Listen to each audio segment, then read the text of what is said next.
Hello everyone, स्वागत है आपका अपने ही channel English story with Sufiyan में। आज फिर एक बहुत ही इंटरेस्टिंग स्टोरी अकबर बीरबल की आपके लिए लेकर के आया हूं, जिसका टाइटल है काउंटिंग द अनकाउंटेबल। बहुत ही अच्छी स्टोरी है, बहुत कुछ इसमें से आपको सीखने को मिलेगा। बहुत से ऐसे स्ट्रक्चर हैं जो कि ग्रामेटिकली आपको समझाऊंगा, एक एक वर्ड की हिंदी में यहाँ पे एक्सप्लेन करता जाऊंगा ताकि आपके लिए इसको समझना और पढ़ना आसान हो जाए। कभी भी आप कोई बुक पढ़ें तो उसका मीनिंग अच्छे से निकाल पाएँ कि कैसे बात की गई है और कैसे आपको उसके सेंस को पहचानना है। तो चलिए स्टार्ट करते हैं। Counting the uncountable. पहले मैं आपको दोस्तों इसकी तस्वीर दिखा देता हूँ। ये रही इसकी पिक्चर, आप देख सकते हैं। ये अकबर है और ये बीरबल यहाँ पे खड़े हैं। तो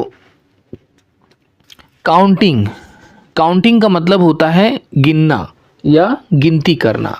काउंटिंग का मतलब होता है गिनना। द अनकाउंटेबल हम उस चीज़ को कहते हैं दोस्तों जिसे हम गिन नहीं सकते, जिसकी हम कैलकुलेशन ना कर सके, मतलब हम जिसको गिन ना पाएँ उसे हम कहेंगे अनकाउंटेबल। ठीक है, तो स्टोरी का शीर्षक क्या है? अनगिनत की गिनती। क्या है? अनगिनत की गिनती। चलिए शुरू करते हैं।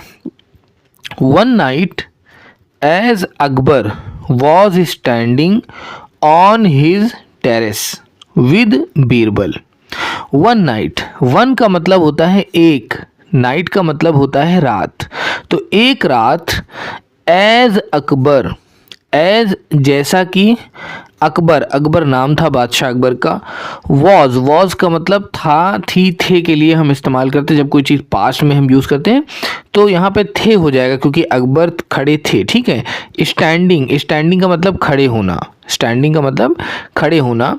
तो खड़े थे ऑन हिज टेरेस, ऑन यानी पर, हिज यानी उसके, टेरिस का मतलब होता है छत। नोट कर लें दोस्तों, ये वर्ड, बहुत सारे नए नए और अच्छे अच्छे वर्ड सीखने को मिलेंगे इस वाली स्टोरी में। तो एक रात जैसा कि अकबर खड़े थे ऑन हिज टेरेस, उनकी छत पर या उसकी छत पर, अपनी छत पर। हिज का मतलब अपना भी होता है, याद रखिएगा, हिज का मतलब उसका भी होता है और अपने लिए भी इस्तेमाल करते हैं। टेरिस पर यानी कि छत पर, विद बीरबल, विद का मतलब होता है साथ, और बीरबल यानी कि एक नाम है बीरबल के साथ। तो एक रात क्या होता है कि अकबर खड़े थे छत पर बीरबल के साथ। ही लुक्ड अप, ही का मतलब होता है वह। लुक्ड, देखिए लुक का मतलब होता है देखना। ठीक है, लुक का मतलब क्या होता है? देखना। अब जहाँ पे ईडी आ गया, पास्ट फॉर्म आ गई, मतलब देखा। लुक्ड का मतलब देखा या देख लिया। अब का मतलब ऊपर की तरफ। ठीक है, तो ही लुक्ड अप, उन्होंने ऊपर की तरफ देखा। ही का मतलब वह होता है, वो उन्हों के सेंस में भी हम यूज कर लेते हैं इसको। उन्होंने ऊपर की तरफ देखा, किसने? अकबर ने। एंड सॉ, और सॉ का मतलब होता है देखा। देखिए सी का मतलब होता है देखना। ठीक है, सी की पास्ट फॉर्म है सॉ। अगर आप देखेंगे सॉ का मतलब देख लिया या देखा। तो उन्होंने ऊपर देखा, क्या देखा? द स्टार्स, स्टार्स का मतलब सितारे, स्टार्स यानी कि सितारे। द यहाँ पे देखिए आर्टिकल है, स्टार्स यानी कि सितारे। लिटरिंग का मतलब क्या होता है? नोट कर लें, बहुत अच्छा वर्ड है, बिखरे हुए। क्या कहेंगे? बिखरे हुए। तो सितारे क्या थे? सितारे बिखरे हुए थे द स्काई, आसमान में। ठीक है, तो एक रात क्या होता है, अकबर खड़े रहते हैं टेरेस पे बीरबल के साथ, और जब वो ऊपर देखते हैं तो वो देखते हैं कि जो सितारे हैं वो बिखरे हुए हैं आसमान में। अब देखिए अकबर क्या सवाल कर रहे हैं बीरबल से। देखिए अकबर की आदत थी कि वो सवाल किया करते थे और बड़े अनोखे अनोखे सवाल करते हैं, और बीरबल उसका बड़ी चतुराई से रिप्लाई भी करते हैं। दोस्तों बहुत ही बढ़िया स्टोरी है, बहुत मज़ा आएगा, ध्यान से सुनिए पूरी स्टोरी। सो बीरबल, अब ये अकबर कह रहे हैं, Birbal can you tell me the exact number of the stars in the sky? Birbal can you, can का मतलब होता है सकना। ठीक है, कैन यू टेल का मतलब होता है बताना, यू का मतलब होता है तुम। तो कैन यू टेल का मतलब क्या होगा? क्या तुम बता सकते हो? बीरबल तुम बता सकते हो। अब सवाल पूछ रहे कि Birbal can you tell, Birbal तुम बता सकते हो, मी यानी मुझे, मी का मतलब क्या होता है? मुझे। द एग्जैक्ट, देखिए एग्जैक्ट का मतलब होता है बिल्कुल सही, एकदम सही, जिसमें कोई गलती ना हो। तो एकदम सही नंबर का मतलब होता है संख्या, कि एकदम सही संख्या में ऑफ यानी की, ऑफ का इस्तेमाल का की के लिए हम करते हैं दोस्तों। तो यहाँ पे हो जाएगा ऑफ, ऑफ का मतलब हो जाएगा की। अब किसकी संख्या के बारे में दोस्तों यहाँ पे बात हो रही है? स्टार्स की, सितारों की। इन का मतलब होता है में, द यहाँ पे आर्टिकल आया है, स्काई यानी कि आसमान, स्काई का मतलब आकाश या आसमान। तो अकबर बीरबल पूछते हैं can you tell me the exact number of the stars in the sky, क्या तुम मुझे बता सकते हो कि बिल्कुल ठीक कितने आसमान में सितारे हैं? एकदम एग्जैक्ट, बिल्कुल सही, मतलब गिन करके क्या तुम बता सकते हो? अब देखिए भाई, बीरबल थे तो बहुत चतुराई से जवाब देते थे। हाँ, बादशाह अकबर को बुरा भी ना लगे और वो जवाब भी दे दें, तो इस तरह का इनका हमेशा रिप्लाई होता था। ये बीरबल यहाँ पे खड़े हैं। चलिए अब हम देखते हैं। उन्होंने आस्क्ड अकबर, आस्क का मतलब क्या होता है? पूछा। देखिए आस्क, अगर ये तीन वर्ड से आएगा, आस्क, आस्क का मतलब होता है पूछना, और आस्क्ड ये है पास्ट फॉर्म जिसका मतलब पूछा। अकबर यानी कि अकबर ने, तो अकबर किससे पूछ रहे हैं? बीरबल से एक सवाल पूछ रहे हैं कि आसमान में सितारे कितने हैं। यस, हाँ, हाँ जी। योर मजेस्टी, महाराज, योर मजेस्टी यानी कि महाराज, रिप्लाइड उत्तर दिया। रिप्लाई का मतलब होता है उत्तर देना, और ईडी लगा है पास्ट फॉर्म, रिप्लाइड उत्तर दिया, जवाब दिया बीरबल ने। जी, जी महाराज, जवाब दिया बीरबल ने। अगर हम इसको हिंदी में ट्रांसलेशन करें तो बनेगा जी महाराज, रिप्लाई बीरबल, बीरबल ने रिप्लाई किया। एज मेनी एज, दोस्तों एज मेनी, एज का मतलब क्या होता है? एज मेनी का मतलब उतने ही, एज मेनी का मतलब उतने ही या उतने हैं, एज द हेयर जैसे कि बाल, मतलब अब ये सितारों की संख्या, देखिए कैसे चतुराई से जवाब दे रहे हैं Birbal.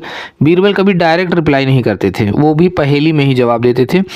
As many as the hair, उतने ही जितने बाल हैं, on a horse's head, on यानी पर, आ यानी एक, हॉर्सेज यानी घोड़े के। देखिए हॉर्स का मतलब होता है घोड़ा, अगर आप यहाँ से यहाँ तक देखेंगे इसका मतलब होता है घोड़ा, लेकिन यहाँ पे जो एपॉस्ट्रोफी एस लगा हुआ है इसका मतलब हो जाएगा घोड़े का। क्या हो जाएगा? घोड़े का हेड यानी कि सर, तो घोड़े के सर में जितने बाल होते हैं उतने। ये किसका जवाब है? ये जवाब है दोस्तों बीरबल का, और कितनी चतुराई से इन्होंने जवाब दिया है आप देखिए ध्यान से। चलिए आगे बढ़ते हैं, स्टोरी पूरी पढ़ते हैं, बहुत मजा आएगा दोस्तों। तो बट बीरबल, अब देखिए अब इस पे अकबर को थोड़ा सा शंका हो रही है। हाँ, उन्होंने जवाब तो दिया, अकबर क्या कह रहे हैं? बट बीरबल, लेकिन Birbal, Akbar said after thinking for some times, Akbar said, said का मतलब कहा, अकबर ने कहा, आफ्टर का मतलब होता है बाद में या के बाद, थिंकिंग सोचते हुए या सोचकर, फॉर, फॉर का मतलब होता है के लिए, सम टाइम्स यानी कुछ समय के लिए। हाँ, तो क्या होता है? Akbar said after thinking for some time, कुछ देर सोचने के बाद अकबर ने बोला, अकबर ने कहा। अब देखिए क्या कह रहे हैं। देखिए जब भी हम कोई बात कहते हैं, किसी की बात जब कोट की जाती है तो हमेशा डबल कॉमा लगता है, ठीक है। अब देखिए जैसे सेंटेंस शुरू हुई तो यहाँ पे डबल कॉमा लगा है, यहाँ पर भी लगेगा। इसको हम इन्वर्टेड कॉमा कहते हैं। तो अब इन्वर्टेड कॉमा के अंदर ये बात हो गई जो अकबर ने कहा। क्या कहा? The hair on the head of a horse are uncountable. The hair यानी कि बाल, ऑन यानी पर, द हेड यानी कि सर में, ऑफ यानी के, ए यानी एक, हॉर्स। तो घोड़े के सर पे जो बाल होते हैं वो क्या है? आर, आर का मतलब है अनकाउंटेबल यानी कि अनगिनत, जिनको हम गिन नहीं सकते, जिनकी हम गिनती नहीं लगा सकते, तो उनको हम नहीं गिन सकते, ठीक है। अभी अकबर सवाल कर रहे हैं बीरबल से कि भाई बीरबल, जो घोड़ा होता है उसके सर में इतने बाल होते हैं कि जिनको हम गिन नहीं सकते। यस जी महाराज, योर मजेस्टी, महाराज, so are the stars, so are the stars मतलब ऐसे ही सितारे भी हैं। क्या जवाब दिया? कि सो आर, ऐसे ही हैं, स्टार्स यानी कि सितारे। हाँ महाराज, सितारे भी इसी तरह हैं। द एम्पेरर यानी कि सम्राट, नहीं, एम्पेरर का मतलब क्या होता है? एम्पेरर मतलब सम्राट। क्या होता है? सम्राट। एम्पेरर का मतलब सम्राट। द एम्पेरर वॉज, वॉज का मतलब था, एम्पेरर यानी कि जो राजा था, सम्राट था। स्ट्रक स्पीचलेस, नोट करें अगर नोट करना हो, स्ट्रक स्पीचलेस का मतलब होता है अवाक रह गया। अवाक रह जाने का मतलब क्या होता है दोस्तों, मैं समझाता हूँ कि एक ऐसा पल आ जाए, एक ऐसी बात आ जाए जहाँ पे हमारे पास कोई जवाब ना बचे, हम रिप्लाई ना कर पाए। तो वही हुआ बीरबल के साथ, अकबर के साथ। The emperor was struck speechless. Akbar जो थे वो बिल्कुल स्पीचलेस हो गए, शब्द रहित हो गए, उनके पास कोई शब्द नहीं था। बाई यानी द्वारा, दिस रिप्लाई यानी इस उत्तर के बाद। जब जो है बीरबल ने जवाब दे दिया कि हाँ भाई उतने ही सितारे हैं जितने कि एक घोड़े के सर पे बाल होते हैं, उनके समझाने का मतलब ये था कि यहाँ पर जो बाल हैं वो अनगिनत है, जिन्हें हम गिन नहीं सकते हैं। ठीक है, स्पीचलेस बाय दिस रिप्लाई। चलिए भाई, इसको अब हम हिंदी में एक बार पूरी स्टोरी आपको पढ़ा देते हैं ताकि आप अच्छी तरह समझ पाएँ। तो क्या होता है कि एक रात जो अकबर थे वो खड़े थे अपने टेरेस पे, अकबर और बीरबल दोनों एक साथ। ठीक है, अकबर आसमान की तरफ देख रहे थे। उन्होंने देखा कि आसमान में जो सितारे हैं बिल्कुल बिखरे हुए हैं। तो उनके मन में क्या सूझा, उन्होंने सवाल पूछा, बीरबल क्या तुम ये बता सकते हो कि आसमान में कितने सितारे हैं? एकदम ठीक नंबर होना चाहिए, अकबर पूछते हैं बीरबल से। बीरबल भी इस पे जवाब देते हैं कि जी हाँ महाराज, बिल्कुल बता सकता हूँ। तो अब बीरबल ने क्या बताया, कहा कि उतने ही सितारे हैं आसमान में जितने एक घोड़े के सर पे बाल होते हैं। अब इस पर अकबर सोचते हैं कुछ क्षण के लिए, फिर सोचकर अकबर रिप्लाई करते हैं कि घोड़े के सर पर तो इतने बाल हैं जिन्हें हम गिन नहीं सकते। क्या है? अनकाउंटेबल, अनगिनत। बाल कितने हैं? अनगिनत हैं। तो इसी तरह से फिर बीरबल भी जवाब देते हैं कि महाराज ठीक उसी तरह से आसमान में भी इतने सितारे हैं जिन्हें हम गिन नहीं सकते, वो भी अनकाउंटेबल है, वो भी अनगिनत है। सो आई होप गाइस कि आपको ये स्टोरी पसंद आई हो। दोस्तों पसंद आई हो तो इसे लाइक करके चैनल को भी सब्सक्राइब ज़रूर कर दीजिएगा। फिर से मिलते हैं एक नई स्टोरी में, तब तक के लिए दोस्तों keep watching and keep learning. Thank you so much for watching this video guys.